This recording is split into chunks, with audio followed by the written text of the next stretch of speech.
Right. Now voltage current resistance.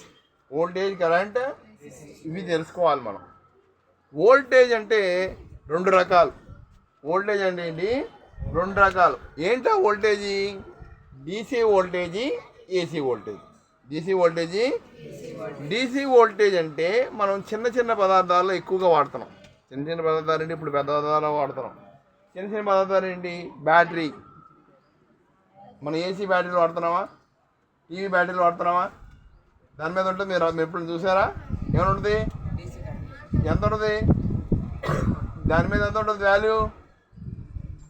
నువ్వు వెళ్తావు, నువ్వు కొట్టికి వెళ్ళి ఏమంటావు? రిమోట్ బ్యాటరీ ఏమంటావు, అంతేనా? మరి that is not correct. Because you should tell the value of the battery. ఆ బ్యాటరీ యొక్క వాల్యూ తెలియాలి. మనం వాడే బ్యాటరీ ఓకేనా, ఈ యొక్క రిమోట్లో కానీ ఓకేనా, వీటిలో కానీ ఏం బ్యాటరీలు వాడతాం? 9 volts. ఏంటిది? 9 volts.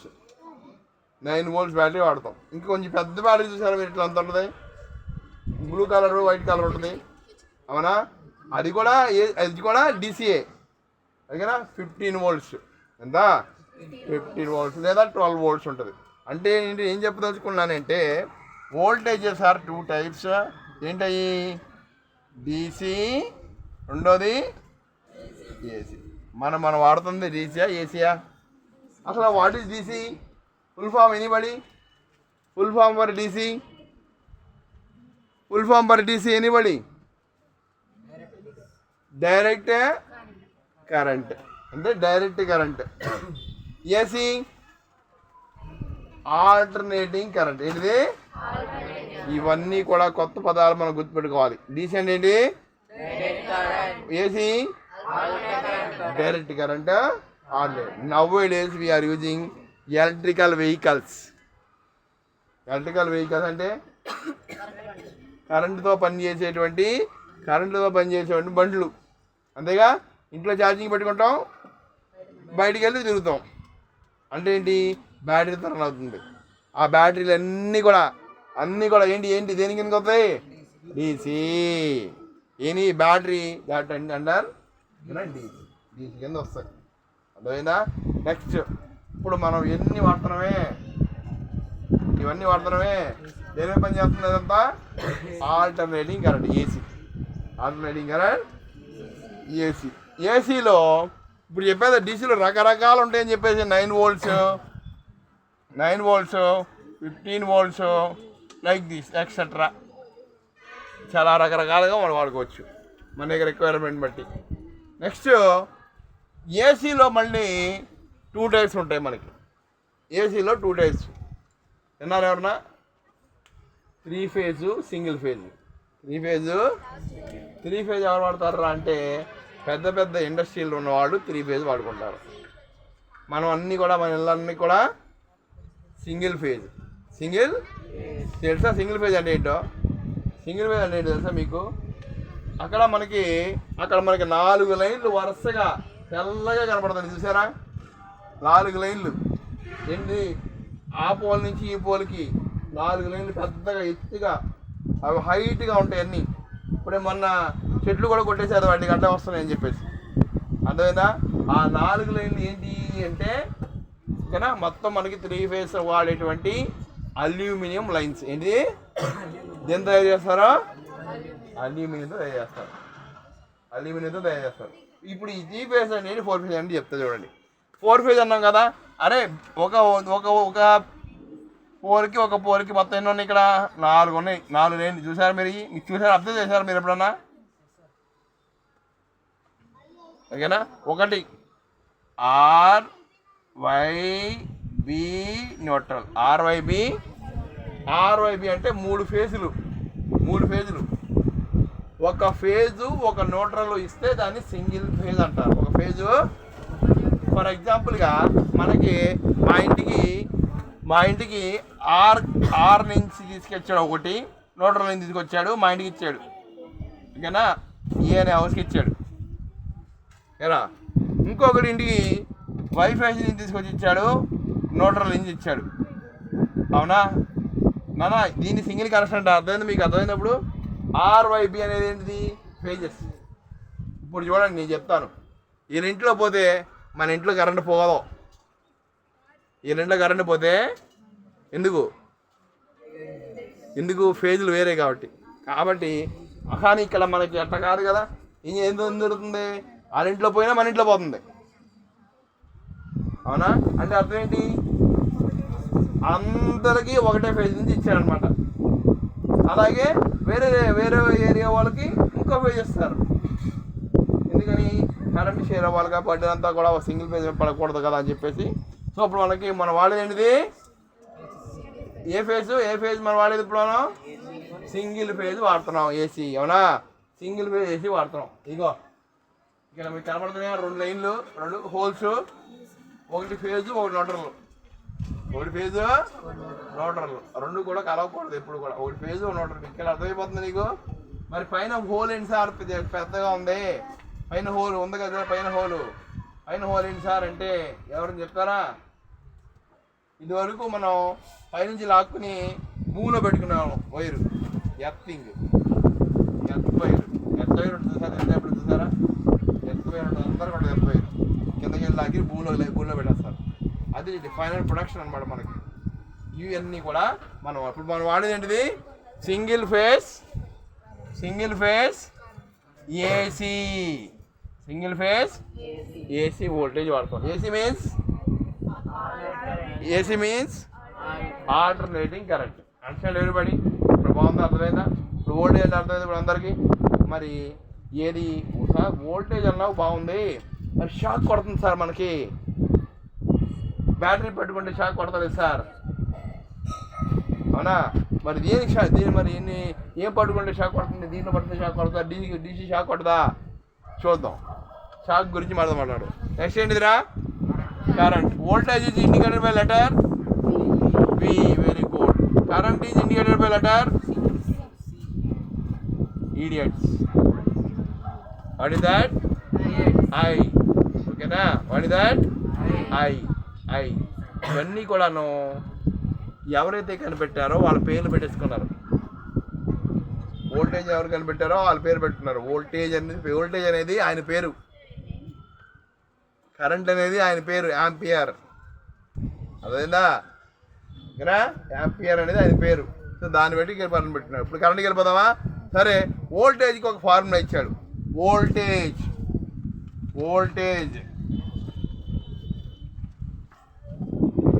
Instead of voltage we should define current first. Current is indicated by letter I is equal to, what is the formula? Q by ఎక్కడి నుంచి వచ్చింది సార్ మనకి ఇదంతా అంటే కెమిస్ట్రీ వెళ్ళిపోయాం. What is queue? Charge per time. So current is defined as the charge flowing with in a particular time. Charge అంటే ఏంటంటే మనకి మళ్ళీ వచ్చేసింది మనకి ఛార్జ్. ఏ ఛార్జీలు ఉన్నాయి మనకి? Positive, negative, neutral. అవునా? అర్థమైందా? సో ఎంత ఛార్జ్ వెళ్తుందో దాన్ని కరెంట్ అంటాం. ఇక్కడ చాలా ఇంపార్టెంట్. దీనికి ఇది 240 వోల్ట్స్ మీద పనిచేస్తుంది, ఇది 240 వోల్ట్ మీద పనిచేస్తుంది, అది 240 వోల్ట్ మీద పనిచేస్తుంది, మన ఏసీ కూడా 240 వోల్ట్ మీద పనిచేస్తుంది. కానీ అన్నిటికీ కరెంటు సేమ్ ఉండదు. అన్నిటికీ కరెంటు సేమ్ ఉండదు. ప్రతిదానికి కరెంటు మారిపోతుంది. కరెంట్ వాల్యూ మారిపోతుంది. ప్రతిదానికి 0.1, 0.2 సంథింగ్ చాలా తక్కువ వాల్యూ ఉంటుంది అన్నమాట దానికి. అర్థమైనా? కరెంట్ రేటింగ్ మీరు కొన్నప్పుడు మీరు చూసుకోండి దాని మీద. ఓకేనా? కరెంట్ రేటింగ్ బట్టే మనకి కరెంట్ బిల్ వస్తుంది. ఎక్కువ కరెంట్ రేటింగ్ వాడామనుకో ఎక్కువ కరెంట్ బిల్ వస్తుంది. మన ఏసీ కరెంట్ రేటింగ్ ఎక్కువ కాబట్టి పవర్ ఎక్కువ తినేస్తుంది అనమాట అది. కాబట్టి ఎక్కువ కరెంట్ అనేది మనకి వస్తుంది అనమాట. ఎక్కువ కరెంట్ వస్తే ఎక్కువ కరెంట్ బిల్ వస్తుంది. సరే, now tell me what is the definition of current? The current is defined as no definition I need. Defined as the rate of current. The current is the charge flowing within a particular time. What is the T? Time. What is that? The current is defined as the charge flowing వెళ్ళాలి, flowing within a particular time. Now the current is defined as charge. Now read the formula. I is equal to what is I? What is I? What is Q? What is C? Now, what is the units of charge? Units of charge, anybody? Units of charge? Coulomb. Units of charge is? Now, timer.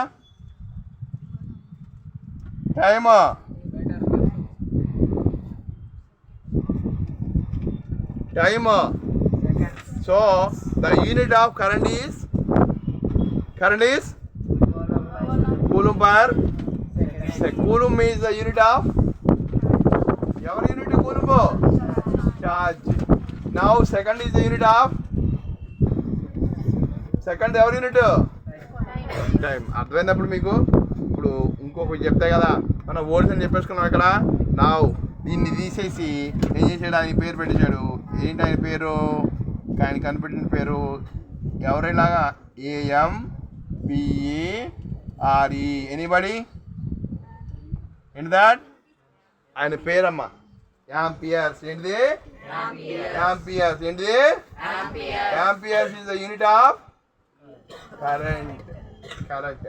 Formula ప్రకారం unit ఏంటిది? Formula ప్రకారం unit ఏంటి? Formula ప్రకారం unit ఏంటి? Coulomb per. Formula ఏంటి? Q by unit of current ampere. Formula ప్రకారం. Now define once again, define current. No, I need definition, not formula. The charge.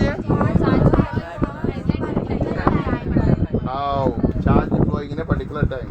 Sir current కొడుతుంది అన్నారు చెప్పినప్పుడు చెప్పిన పర్టికులర్ టైం ఛార్జ్. ఎంత charge వెళ్తుంది దాంట్లోంచి? బాగా స్లోగా వెళ్తుందా, ఫాస్ట్గా వెళ్తుందా? స్లోగా వెళ్ళినా, తక్కువ ఛార్జ్ వెళ్ళినా, స్లోగా వెళ్ళినా మనకు కరెంట్ షాక్ కొడదు. ఎక్కువ ఛార్జీ ఫాస్ట్గా వెళ్తే మనకి కరెంట్ షాక్ కొడదు. ఎంత ఛార్జ్ అంటే గుర్తుపెట్టుకోండి, minimum current is 3 milliamperes. What is that? Milli అంటే తెలుసా? మిల్లీ అంటే తెలుసా ఎవరికన్నా? 1 milli is equal to 10 power minus 3. 10 power minus 3. Minus 3 అంటే తెలుసా? దీన్ని పాయింట్లో రాద్దామా? 0.003 యాంపియర్స్. అంటే ఇంత చిన్న కరెంట్. చూడండి, దీంట్లో 100లో ఒకనా ఎంత రెట్లు? 3 రెట్లు మాత్రమే. అంతే ఇంత చిన్న కరెంటు ఫ్లో అయినా సరే మన షాక్ పడుతుంట. ఎంత చిన్న కరెంట్ అది? అవునా? తెలుసా నీకు? ఎంత ఉంది ఇక్కడ కరెంటు? 0. దాన్ని మిల్లీ యాంపియర్స్ అంటారు. 3 milliamperes is the minimum current.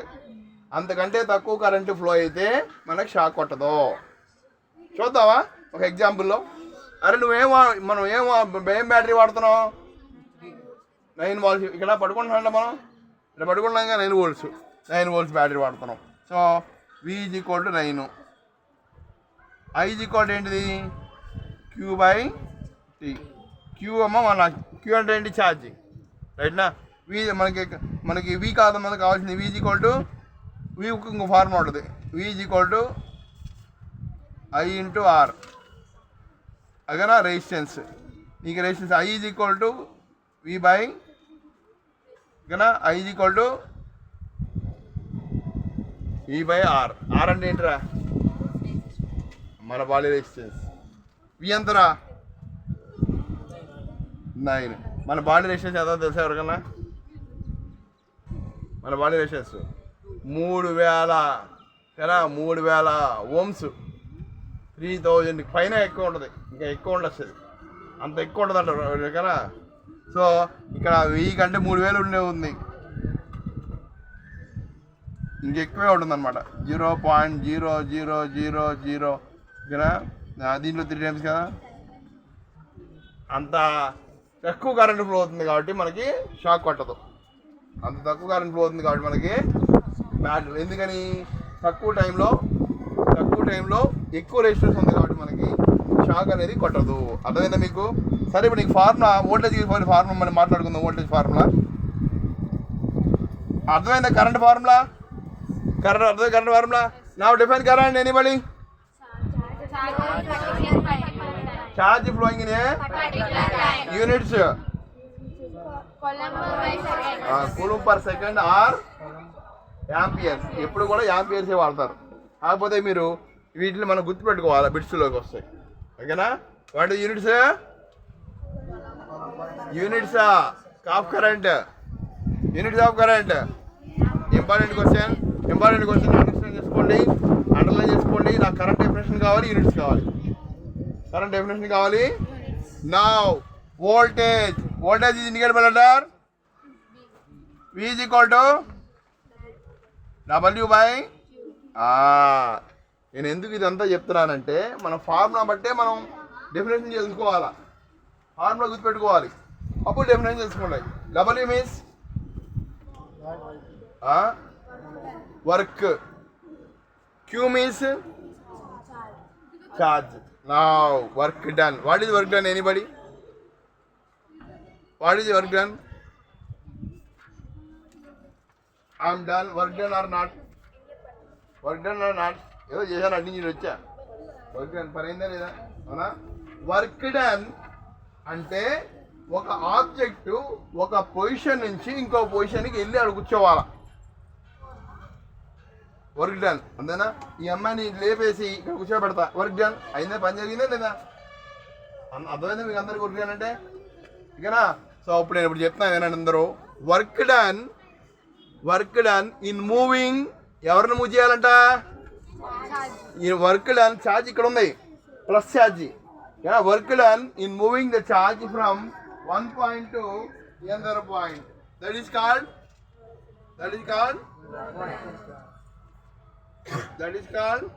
voltage. అర్థమైందా? Work done in moving the charge Q from one point to another point. అర్థమైందా లేదా? వన్ పాయింట్ another point అని నేను చెప్తాను చూడు. ఇక్కడ వర్క్ డన్ అయిందా లేదా ఇక్కడ చెప్తాను. ఇక్కడ రెండు ఉన్నాయా పాయింట్లు. ఈ పాయింట్లో వచ్చి మనకి నెగిటివ్ ఎనర్జీ ఎలక్ట్రాన్స్ వస్తాయి. ఎలక్ట్రాన్స్ ఏం చేస్తుంది? ఇక్కడ నుంచి ఇక్కడ పంపించిందా? మరి వర్క్ డన్ జరిగిందా లేదా? వర్క్ జరిగిందంటే ఇక్కడ వోల్టేజ్ ఉందా లేదా? ఇప్పుడు కట్టేసా నేను. ఇక్కడ వర్క్ జరిగిందా? మూవ్ అయినాయా? ఏమన్నా పార్టికల్స్ ఏమన్నా మూవ్ అయినాయా? మూవ్ అవ్వలేదు. అంటే అర్థం ఏంటి? There is no voltage. If the voltage is there, work must be done. What then? Once again definition. Work done in moving the charge Q from one point to another point. That is called once again. Understand? Now repeat once again. Work done moving the charge Q from one point to another point. Now units, anybody? Units of work. Units of work.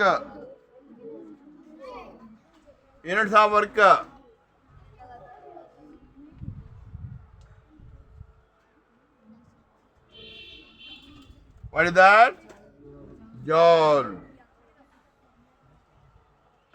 Units of charge. Coulomb. ఏంటిది? Coulomb is the name of the scientist.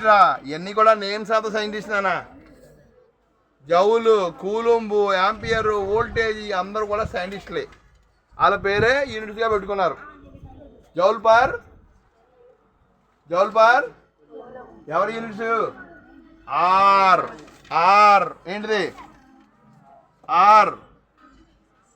అరే voltage units ఏంటిదిరా? Idiots. ఏంటిది? Volts. Or amperes. చెప్పానా?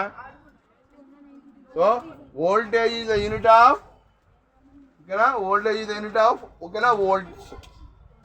Volts is the unit of voltage. Volts అనమాట. Or potential difference. Potential డిఫరెన్స్కి వోల్టేజ్కి formula చెప్తాను చూడండి. పొటెన్షియల్ డిఫరెన్స్ అంటే there is a starting point, ending point. Starting point ఉండాలి, ఎండింగ్ పాయింట్ ఉండాలి. ఇగో this is called starting point, this is the ending point. Right నా? నా స్టార్టింగ్ పాయింట్ ఉండి ఎండింగ్ పాయింట్ లేకపోతే దాన్ని వోల్టేజ్ అంటారు. అలా వెళ్తానే ఉంటుంది చూడండి, అక్కడ అట్లా వెళ్తానే ఉంది. Right? Understand what is the unit of voltage? Volts. What is the unit of current? Formula for current? Formula for current Q by formula for voltage. Understand everybody? అమ్మ అర్థమైందా? అందరికి అర్థమైందా? ఇప్పుడు మనం రెసిస్టెన్స్కి వెళ్ళే ముందు ఇంకోటి ఉంది, power. Anybody?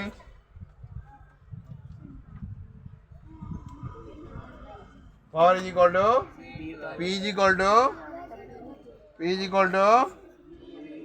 V into I. మరి V into I అన్నం బాగుంది. ఇప్పుడు చెప్పండి రా, ఈ బల్బులో పవరు ఆ బల్బులో పవర్ ఒకటే ఉండదా?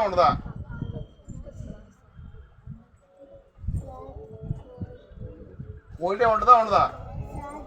ఎందుకని ఉండదు?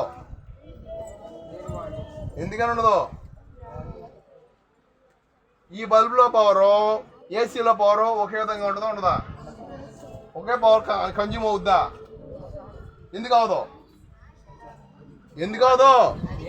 చెప్పా కదా నేను.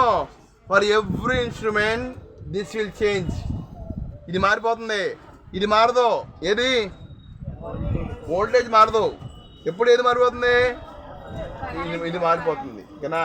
ఇది మారిపోతుంది. కాబట్టి మనకి ఏసీ కరెంట్ ఎక్కువగా తీసుకుంటుంది కదా, కాబట్టి దానికి పవర్ ఎక్కువగా లాగేసుకున్నట్టు.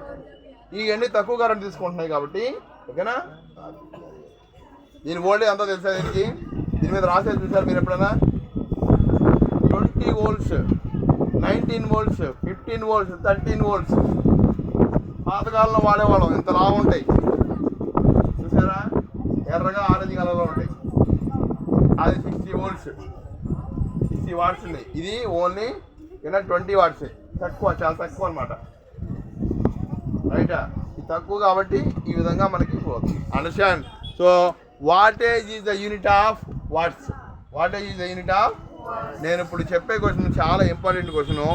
ఓమ్స్ లా చెప్తాను నేను. జాగ్రత్తగా వినాలి అందరూ, ఓమ్స్ లా. అర్థమైందా అందరికీ? కొత్త పదాలన్నీ అర్థమైనాయా? సార్ ఇక్కడ మనకి ఇలా వేసాం, అది పేలిపోయింది అంటే అర్థం ఏంటి? దాంట్లో కరెంట్ ఎక్కువ వచ్చేస్తుంది అర్థం. అంతేనా? పేలిపోయిందండి, కరెంట్ ఎక్కువ వచ్చేస్తుందని కనుక అర్థం. మరి కరెంట్ అన్ని తగ్గించాలి అంటే ఏం చేయాలి? ఏంటిది? రెసిస్టెన్స్ పెట్టుకోవాలా. కరెంట్ తగ్గించుకోవాలంటే which will oppose the current. ఆ రెసిస్టెన్స్ గురించి మనం ఇప్పుడు మంచిగా మాట్లాడతాం. నేను ఇప్పుడు ఈ పెద్ద క్వశ్చన్ చెప్పబోతున్నా, జాగ్రత్తగా వినాలి. పెద్ద క్వశ్చన్ ఏంటిదినా? Ohms. Who is Ohm? What is the unit of voltage? Unit of current? Ampere. Now unit of resistance is ohms. Ohm is the unit of resistance. That is the scientist. That is also scientist name. ఇప్పుడు జాగ్రత్తగా వినాలి. నేను జాగ్రత్తగా చెప్తున్నా. ఈ question చాలా important. జాగ్రత్తగా వినాలి అందరూ. Ohm's law 8 marks question. రేపొద్దున 8 మార్క్స్ క్వశ్చన్ చెప్తా, దాంతో సమాప్తం అవుతుంది. జాగ్రత్తగా వినాలి. ఓమ్స్ లా అనే కదా మనం చెప్పుకున్నది. At constant temperature. అందరు జాగ్రత్తగా వినాలి. ఈ యొక్క డెఫినేషన్ మీరు చెప్పేయాలి. ఎట్ కాన్స్టెంట్ టెంపరేచర్ అంటే ఇప్పుడు టెంపరేచర్ కాన్స్టెంట్గా ఉందా? ఎప్పుడు మారిపోయింది? వెంటనే మారినదిగా. ఇట్లా బాగానే ఉందిగా. Constant temperature. At constant temperature potential difference అంటే ఎలాంటి దీనికి చేస్తాం మనం? పొటెన్షియల్ డిఫరెన్స్ అన్నా వోల్టేజ్ అన్నా ఒకటి. చెప్పాను ఎందుకు ఎప్పుడో పొటెన్షియల్ అంటే ఏ పాయింట్ బి పాయింట్ ఉంటే ద పొటెన్షియల్ డిఫరెన్స్. ఏంటిది at constant temperature potential difference ఏంటి మళ్ళీ చెప్పాలి. పొటెన్షియల్ డిఫరెన్స్ మళ్ళీ చెప్పండి. At temperature difference what constant temperature potential difference is directly proportional to directly proportional to electric current flowing to the conductor. electric current అయిపోయిందండి, statement అయిపోయిందండి. మళ్ళీ first నుంచి చెప్తావా. ఎట్ట